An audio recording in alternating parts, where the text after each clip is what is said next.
السلام علیکم ورحمۃ اللہ وبرکاتہ۔ بسم اللہ الرحمن الرحیم۔ دوستو، پاکستان کی مشہور شخصیت مفتی تقی عثمانی صاحب اپنے منفرد انداز اور دلچسپ واقعات کی وجہ سے جانے جاتے ہیں۔ کچھ ایسے ہیں جو کہ پر اثر بیان کی وجہ سے بھی مشہور ہیں۔ اس خبر میں آپ کو ایک ایسی شخصیت کے ساتھ ہونے والے واقعے سے متعلق بتائیں گے۔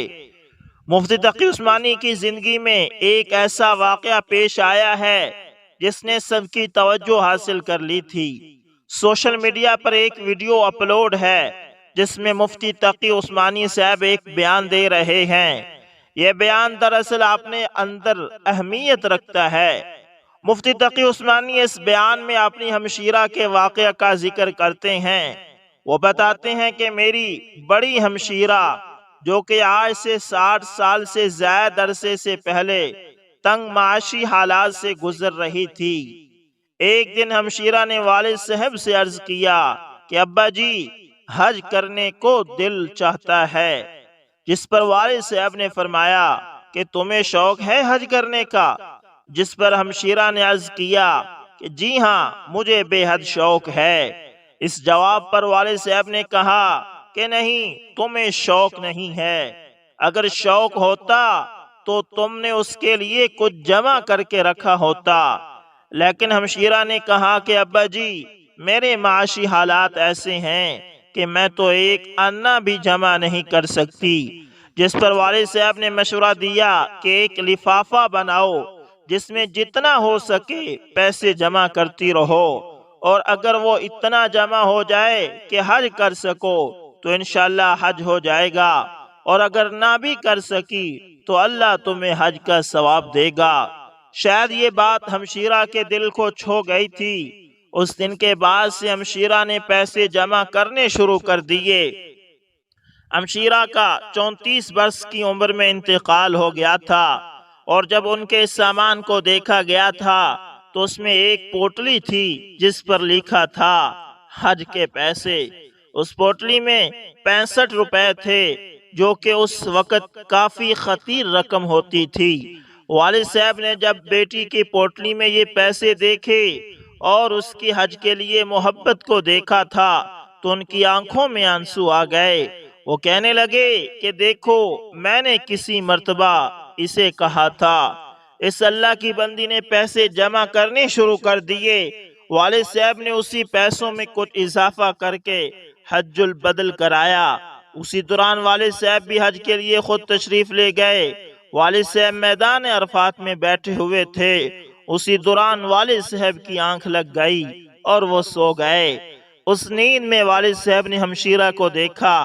ہمشیرہ کو جبل رحمت کے پہاڑ پر چلتے ہوئے پایا۔ مفتی تقی عثمانی صاحب بتاتے ہیں کہ والد صاحب نے یہ منظر نیند اور بیداری کے درمیان دیکھا۔ مفتی تقی عثمانی صاحب فرماتے ہیں کہ ایسا نہیں ہے کہ جو اللہ کے گھر چلے جائیں صرف وہی رحمت کے مستحق ہوں گے، بلکہ یہاں رہتے ہوئے 2 کام ایسے ہیں، اگر وہ آپ کر لیں تو حاجیوں کے ساتھ ساتھ آپ بھی ان رحمتوں کا مجسمہ بن جائیں گے جو حاجیوں کی ملیں گی، جن میں سے ایک ہے حسرت، یعنی جب حاجی چلے جائیں تو انسان یہ حسرت کرے کہ وہ سب تو چلے گئے، میں رہ گیا، کاش میں بھی ان کے ساتھ چلا جاتا۔ اللہ اکبر۔ دوستو، اسی طرح شازل سعید صاحب لکھتے ہیں کہ میرے گھر میں ایک چھوٹی سی محفل رکھی گئی تھی جس کو پردہ لگا کر 2 حصوں میں تقسیم کیا گیا تھا۔ ایک حصے میں خواتین کو بٹھایا گیا تھا اور ایک حصے میں مردوں کو بٹھایا گیا تھا۔ سامنے والے حصے کو سٹیج کے طور پر بناتے ہوئے ایک کرسی لگا دی گئی تھی، جہاں پہلے تلاوت قرآن کرنے کے لیے ایک حافظ صاحب گئے، اس کے بعد ایک نعت خواں گیا، اور پھر ایک عالم دین کو دعوت دی گئی تھی جس نے ہمیں دین کے متعلق بتانا تھا۔ مجھے آپ لوگوں کی ترجیحات کا تو نہیں پتا، لیکن میں ایسی محافل کو بہت شوق سے سنتا ہوں جس میں اللہ تعالیٰ کی رحمت اور کرامت کے متعلق بتایا گیا ہو۔ میں نے ان عالم دین صاحب کو دعوت دینے سے پہلے یہ بات کی تھی کہ آپ کوشش کیجئے گا ہمارا موضوع ہی اللہ تعالیٰ کی رحمت اور کرامت ہو، لیکن نہ جانے انہیں اسٹیج پر چڑھ کر کیا سوجی کہ انہوں نے دور حاضر کی خواتین کو بحث سے موضوع بنا لیا۔ میں نے شروع میں یہ موضوع چینج کرنے کا کہا لیکن وہ باز نہ آئے، یہاں تک کہ وہ بات کو آگے بڑھاتے گئے، کیونکہ مجھے اسلام کے بارے میں اتنا زیادہ علم نہیں تھا کہ میں ایک عالم دین سے بحث کر سکتا۔ میں تو فقط اتنا ہی علم رکھتا تھا جتنا قرآن و حدیث کو ترجمے کے ساتھ پڑھ رکھا تھا یا پھر اپنے طور پر سوچ رکھا تھا۔ میں نے نہ تو کبھی کسی مدرسے سے باقاعدہ کوئی ڈگری لی تھی، نہ ہی کبھی کوئی تعلیم حاصل کی تھی، اس لیے میری کوشش تھی کہ میرے عالم دین سے بحث نہ ہو اور وہ میری بات کو سمجھیں، لیکن وہ تھے کہ وہ اپنے علم کے مطابق دور حاضر کی خواتین کو جہنمی ثابت کرنے پر تل چکے تھے۔ جب بات حد سے بڑی تو میں نے عالم دین صاحب سے سوالات شروع کر دیے۔ انہوں نے میرے سوالوں کے جواب دینے کی بجائے میرے ہر سوال کے بدلے میں ایک حدیث یا آیت کا ترجمہ سنایا اور کہا کہ کیا آج کی عورتوں میں یہ برائی نہیں ہے؟ کیا آج کی عورتوں میں یہ برائی نہیں ہے؟ کیا آج کی عورتوں میں یہ والی برائی نہیں ہے؟ میں ان کی وہ ساری باتیں غور سے سنتا رہا اور دوبارہ سے اپنا سوال دہرایا کہ آپ نے جتنی بھی برائیاں گنوائی ہیں ان میں سے کوئی ایک بھی برائی یہاں بیٹھی ہوئی کسی ایک بھی خاتون میں ہے تو آپ مجھے بتائیں، یہاں اس چیز کا ثبوت دیں کہ فلاں برائی اس خاتون میں ہے اور اس برائی کی وجہ سے یہ اللہ تعالیٰ کے غضب کو دعوت دے رہی ہیں۔ میری بات سن کر مولانا صاحب نے میری بات کا جواب دینے کی بجائے اپنی توپوں کو خاص کر کے نوجوانوں کی سمت کر دیا، لیکن میں پھر بھی ڈٹا رہا اور مختلف قسم کے سوالات کرتا رہا، یہاں تک کہ مولانا صاحب نے مجھے جواب دینے کی بجائے مجھ پر غصہ ہونا شروع کر دیا اور اپنی تقریر درمیان میں ہی روک دی۔ میں خود اسٹیج پر آ کر اپنے گاؤں کی اپنی تمام ماؤں بہنوں سے معذرت کی اور ان کو بتایا کہ میرا ہرگز بھی یہ مقصد نہ تھا کہ یہاں لا کر آپ کو ان عورتوں کے ساتھ کھڑا کر دیا جائے جن کے متعلق قرآن و حدیث میں عذاب کی باتیں آئی ہیں۔ میری تو یہ کوشش تھی کہ آج ہم اسلام کے متعلق کچھ نیا سیکھیں، اور میں مولوی صاحب کو یہ بات سمجھا کر لایا تھا کہ اگر ہو سکا تو اللہ تعالیٰ کی رحمت اور کرامت کی بات کرنا، کیونکہ دنیا میں گنہگار تو آج ویسے ہی بہت زیادہ ہیں، لیکن کوئی بھی گنہگار اللہ تعالیٰ کی رحمت سے بڑا گنہگار نہیں ہے۔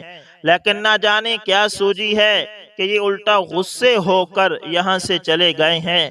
میں اللہ تعالیٰ سے اور آپ سب لوگوں سے اور مولوی صاحب سے اس بات پہ معافی مانگنا چاہتا ہوں کہ میری وجہ سے آپ لوگوں کو تکلیف ہوئی، لیکن مولوی صاحب یہاں پہ عورتوں کو جہنمی ہونے کی احادیث اور عذاب میں مبتلا ہونے کے واقعات بیان کر رہے تھے۔ میں قرآن و حدیث کے بارے میں اتنا علم نہیں رکھتا، لیکن اپنی چھوٹی سی عقل کے مطابق اپنے ساتھ پیش آیا ایک واقعہ بیان کرنا چاہتا ہوں، اور اس واقعے کے بعد انشاءاللہ آپ لوگوں کے سامنے ایک حدیث بھی رکھوں گا۔ چند دن پہلے کی بات ہے کہ ہمارے گاؤں میں ایک فوتگی ہوئی تھی۔ یقین کریں ان کے مالی حالت اتنی ناقص تھی کہ وہ لوگ کفن تک خریدنے کی حیثیت نہیں رکھتے تھے۔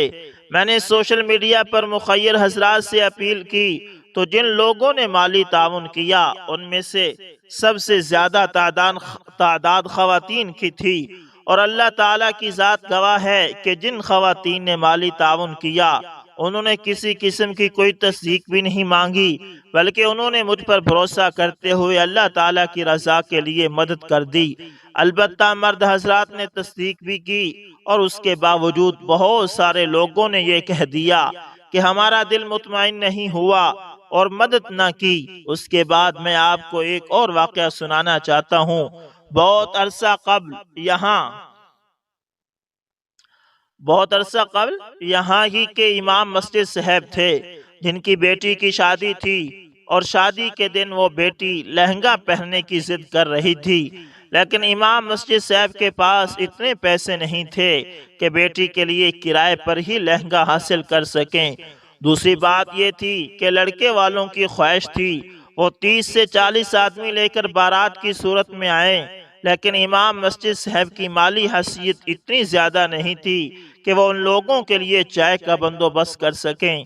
میں نے ان کی بیٹی کے لیے بھی اپنے پڑھنے والوں سے اپیل کی تھی، تب بھی جن لوگوں نے سب سے زیادہ چندہ دیا ان میں خواتین کی تعداد سر فہرست تھی۔ میں اللہ تعالیٰ کی ذات کو حاضر ناظر جان کر کہہ رہا ہوں کہ آج تک جس بھی انسان کو مشکل بنی ہے اور میرے پاس آیا ہے، میری جیب میں جو کچھ ہوا ہے وہ تو میں نے اس کو دے دیا ہے، لیکن میں نے اپیل جب بھی کی ہے سب سے زیادہ تعاون خواتین نے کیا ہے، اور اس سے بڑی بات یہ ہے کہ کسی بھی خاتون نے اتنی زیادہ تصدیق نہیں کی، بلکہ اس نے اللہ تعالیٰ کی ذات پر بھروسہ کرتے ہوئے اللہ تعالیٰ کی ذات کے لیے رقم بھیج دی ہے۔ اب رہی بات عالم صاحب نے جو حدیث سنائی ہے کہ جہنم میں زیادہ تعداد خواتین کی تھی، تو اس کے متعلق بات کرتے ہوئے میں بتانا چاہتا ہوں کہ حضور پاک صلی اللہ علیہ وسلم نے اس سے نجات کا ذریعہ بھی بتایا تھا، اور آپ کے سامنے ایک واقعہ رکھ دیتا ہوں۔ نبی کریم صلی اللہ علیہ وسلم سے یہ بات ثابت ہے کہ جہنم میں عورتوں کی کثرت ہے۔ عمران بن حسین بیان کرتے ہیں کہ نبی کریم صلی اللہ علیہ وسلم نے جنت میں جھانکا تو اس میں اکثر لوگ فقراء تھے، اور میں نے جہنم میں جھانکا تو اس میں اکثر عورتیں تھی۔ یعنی جنت میں جھانکا تو اس میں اکثر لوگ فقراء تھے، اور جہنم میں جھانکا تو اس میں اکثر عورتیں تھیں۔ اور اس کے سبب کے متعلق نبی کریم صلی اللہ علیہ وسلم سے پوچھا گیا تو آپ صلی اللہ علیہ وسلم نے وہ بھی بیان فرمایا کہ عبداللہ ابن عباس رضی اللہ تعالی عنہما بیان کرتے ہیں کہ رسول اللہ صلی اللہ علیہ وسلم نے فرمایا، مجھے آگ دکھائی گئی تو میں آج جیسا خوفناک منظر کبھی نہیں دیکھا، اور میں نے جہنم میں اکثریت عورتوں کی دیکھی ہے۔ تو صحابہ کہنے لگے، اللہ کے رسول صلی اللہ علیہ وسلم وہ کیوں؟ تو آپ صلی اللہ علیہ وسلم نے فرمایا، آپ نے کفر کی وجہ سے تو آپ سے یہ کہا گیا وہ اللہ تعالیٰ کے ساتھ کفر کرتی ہیں۔ تو نبی کریم صلی اللہ علیہ وسلم نے فرمایا، خاوند اور احسان کی ناشکری کرتی ہیں۔ اگر آپ ان میں سے کسی کے ساتھ زندگی بھر احسان کرتے رہو تو پھر وہ آپ سے کوئی چیز دیکھ لے تو یہ کہتی ہے کہ میں نے ساری زندگی تم سے کوئی خیر ہی نہیں دیکھی۔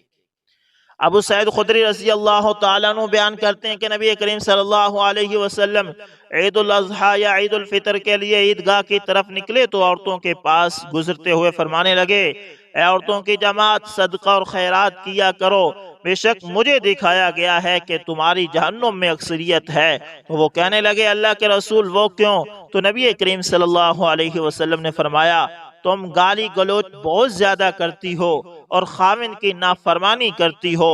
میں نے دین اور عقل میں ناقص تم سے زیادہ کوئی شخص نہیں دیکھا، تم میں سے کوئی اچھے بھلے شخص کی بھی عقل خراب کر دیتی ہے۔ وہ کہنے لگی، اے اللہ کے رسول صلی اللہ علیہ وسلم، تو ہمارا دین اور ہماری عقل میں نقص کیا ہے؟ آپ صلی اللہ علیہ وسلم نے فرمایا، کیا عورت کی گواہی نصف مرد کے برابر نہیں؟ تو وہ کہنے لگی، کیوں نہیں؟ تو نبی کریم صلی اللہ علیہ وسلم نے فرمایا، تو یہ اس کی عقل کا نقصان ہے۔ کیا جب کسی کو حیض آئے تو وہ نماز اور روزہ نہیں چھوڑتی؟ تو وہ کہنے لگی، کیوں نہیں؟ تو نبی کریم صلی اللہ علیہ وسلم نے فرمایا، یہ اس کے دین کا نقصان ہے۔ ان واقعات اور حدیث مبارکہ سے صاف ظاہر ہوتا ہے کہ اللہ تعالیٰ کے محبوب نبی کریم صلی اللہ علیہ وسلم نے جہاں یہ فرمایا کہ خواتین کی زیادہ تعداد جہنم میں تھی، وہاں اس سے نجات کا ذریعہ بھی بتا دیا ہے، اور وہ ذریعہ کوئی اور نہیں بلکہ صدقہ اور خیرات ہے۔ مجھے آپ لوگوں کا نہیں پتا، لیکن میں اس بات کا گواہ ہوں کہ الحمدللہ عورتیں مردوں کی نسبت کہیں زیادہ صدقہ اور خیرات کرتی ہیں، اور اللہ تعالیٰ بخشنے والا، مہربان، غفور الرحیم ہے، درگزر کرنے والا ہے۔ اور سب سے بڑی بات یہ ہے کہ اس میں مومن اور مسلمان عورتوں کی بات نہیں، یعنی اس کے اندر مومن اور مسلمان عورتوں کی بات نہیں کی گئی، بلکہ پوری دنیا کی بات کی گئی ہے، پوری کائنات کی عورتوں کی بات کی گئی ہے۔ میرا یہ ماننا ہے کہ بلا شبہ مسلمان عورتیں صدقہ اور خیرات کر کے اللہ تعالیٰ کے عذاب سے بچ سکتی ہیں، جہنم سے بچ سکتی ہیں، میں کوئی عالم دین نہیں ہوں، میری بات سے اتفاق نہ کرنا یا کرنا آپ کی مرضی ہے، لیکن میری اتنی خواہش ضرور ہے کہ اگر آپ میری اس بات سے کوئی شخص یعنی اگر میری اس بات سے کوئی شخص اچھائی نہیں سیکھ رہا ہے تو کم از کم برائی نہ سیکھنا، اگر مجھ سے کوئی غلطی ہو گئی ہو تو مجھے معاف کر دینا، والسلام۔